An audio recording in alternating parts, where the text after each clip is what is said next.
never forget. One of the things they said to us was, you can tell the lifeblood of an organization by asking one question. How often do you meet?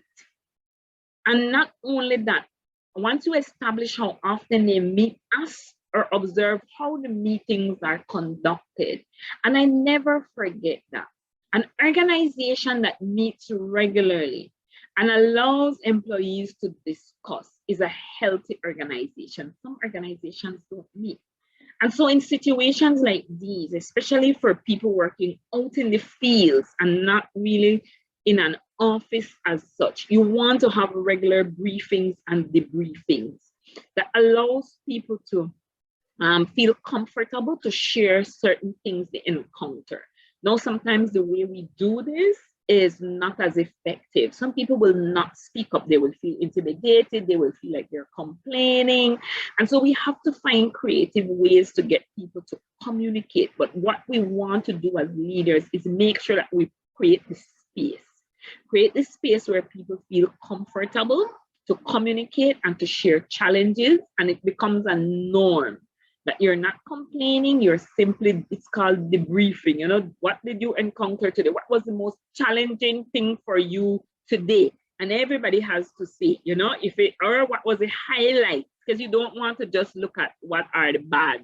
What was the highlight of today for you? Is there anything you encounter that you would, that you found challenging, you want to discuss, or you want some help with, or anything you know, what, so we start that discussion. We try to get regular, make it a regular practice.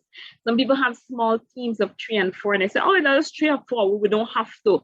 You still want to make that a regular thing where communication is open and the space is available, and that you also open the door, right? To make sure people know that you're there, you're there to assist as the need arises, and that they are welcome to come in and talk to you, all right? And then in terms of the second one, this is also something we're seeing, and it's something that at your level, you can influence. The fact that what we see is, for example, you go to a meeting, you know, leaders are always in meetings, managers are always in meetings, very, very regular. Whether you like it or not, you're always in meetings, right? You're called to meetings. Employees notice this. In a meeting, wait, Mr. Smith, in a meeting, what Miss Marjorie, in our next meeting.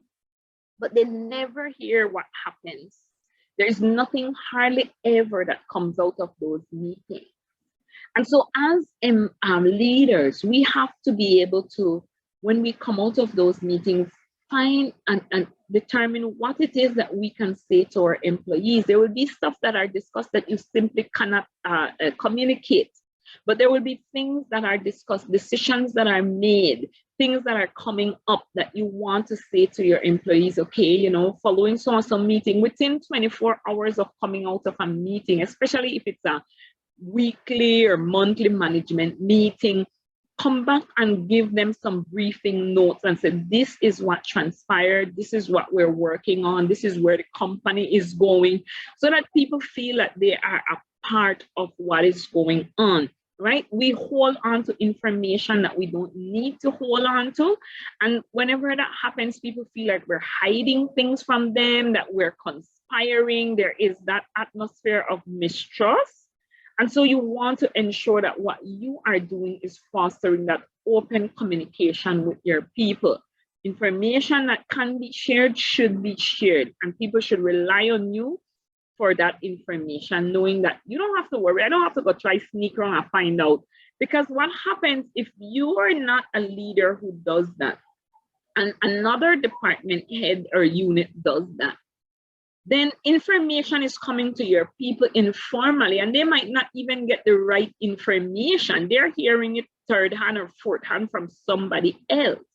So you want to make sure that the information you want them to get, you're the one communicating that, whether it be in writing, whether it be that you have a meeting, a teleconference, you know, whatever it is, that information is not an issue.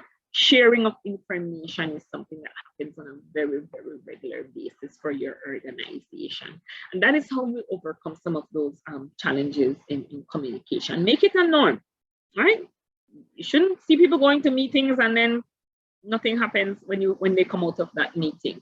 Share the information and make sure that people are in the know.